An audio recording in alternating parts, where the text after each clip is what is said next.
Beef വിൽക്കുന്നു എന്നാരോപിച്ച് തെലങ്കാനയിലെ Hyderabad English and foreign languages യൂണിവേഴ്സിറ്റിക്ക് അടുത്തുള്ള മലയാളികളുടെ ഒരു ഹോട്ടലിന് നേരെ തീവ്ര ഹിന്ദുത്വവാദികളുടെ ആക്രമണം ഉണ്ടായി. രാത്രിയോടെയാണ് ഒരു കൂട്ടം ബജ്രംഗ് ദൾ ഗുണ്ടകളെത്തി ഹോട്ടലിൽ ആക്രമണം നടത്തിയത്. അത് അടച്ചുപൂട്ടാനാണ് അവർ ആവശ്യപ്പെട്ടത്. ക്യാമ്പസിനോട് ചേർന്നുള്ള ജോഷിയേട്ടൻസ് കേരള തട്ടുകട എന്ന റെസ്റ്റോറൻ്റാണ് ഇങ്ങനെ ആക്രമിക്കപ്പെട്ടത്. വിശ്വഹിന്ദു പരിഷത്ത് ബജ്രംഗ് ദൾ ഗുണ്ടകൾ സ്ഥലത്തെത്തി ബീഫ് വിളമ്പുന്നതിനാൽ ഔട്ട്ലെറ്റ് അടച്ചുപൂട്ടണമെന്ന് പറഞ്ഞ ശേഷം എല്ലാവരോടും സ്ഥലം വിടാൻ ആവശ്യപ്പെടുകയായിരുന്നു എന്നാണ് ഈ സമയത്ത് അവിടെ ഭക്ഷണം കഴിക്കാനെത്തിയ റെസ്റ്റോറൻറ്റിലുണ്ടായിരുന്ന സർവകലാശാല വിദ്യാർത്ഥികൾ പറയുന്നത്. മലയാളികൾ ഏറെ ഇഷ്ടപ്പെട്ട് കഴിക്കുന്ന പൊറോട്ടയും ബീഫും ലഭിക്കുന്ന ആ പ്രദേശത്തെ ഒരു ഹോട്ടലാണിത്. ആ സർവകലാശാലയിലെയും സമീപ പ്രദേശത്തെയും മലയാളികൾ പതിവായി ഭക്ഷണം കഴിക്കാൻ എത്തുന്ന ഒരു സ്ഥലം കൂടിയാണ് ജോഷിയേട്ടൻസ് കേരള തട്ടുകട എന്ന ആ ഹോട്ടൽ.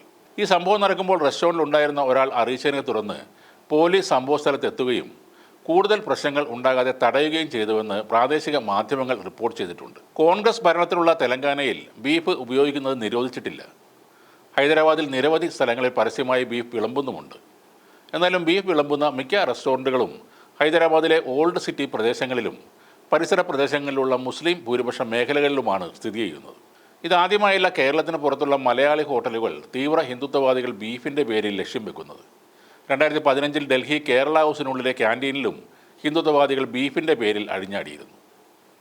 ബീഫിനെതിരെ സംഘപരിവാറിന് എന്താണ് ഇത്രക്കും പ്രശ്നമെന്ന് മനസ്സിലാകുന്നില്ല.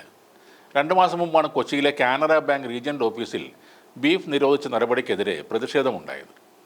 ബാങ്കിന് മുന്നിൽ ബീഫ് വിളമ്പിയായിരുന്നു ജീവനക്കാരുടെ പ്രതിഷേധം. റീജിയണൽ മാനേജർ അശ്വിനി കുമാറിനെതിരെയായിരുന്നു ജീവനക്കാരുടെ സംഘടനയുടെ ഈ പ്രതിഷേധം.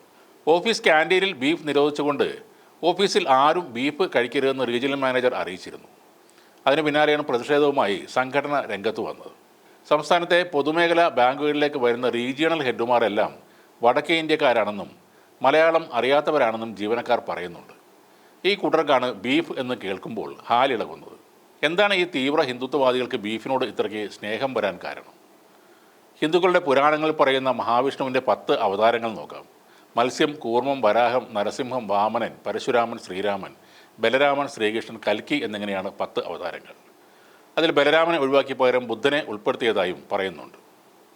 ഇതിൽ നരസിംഹം എന്ന് പറയുന്നത് മനുഷ്യനും മൃഗവും ചേരുന്നതാണ്. പിന്നീട് നോക്കിയാൽ മത്സ്യം, കൂർമ്മം, വരാഹം ഈ 3 അവതാരങ്ങളും മനുഷ്യഗണത്തിൽപ്പെട്ടതല്ല. മത്സ്യം മഹാവിഷ്ണുവിൻ്റെ അവതാരമായിട്ട് കൂടി അത് വറുത്തും പൊരിച്ചുമൊക്കെ തിന്നുന്നതിൽ ഇവർക്ക് യാതൊരു കുഴപ്പവുമില്ല. കൂർമ്മം എന്നത് ആമയാണ്. എല്ലാവരും തിന്നാറില്ലെങ്കിലും ആമയെ തിന്നുന്ന ധാരാളം ആളുകളുണ്ട്. ആമയെ തിന്നരുത് എന്ന് ഒരു RSകാരനും ഇതുവരെ പറഞ്ഞിട്ടുമില്ല. പിന്നെ വരുന്നത് വരാഹമാണ്, അതായത് പന്നിയാണ്. പന്നിയിറച്ചി കഴിക്കാത്തത് കൂടുതലും മുസ്ലിങ്ങളാണ്.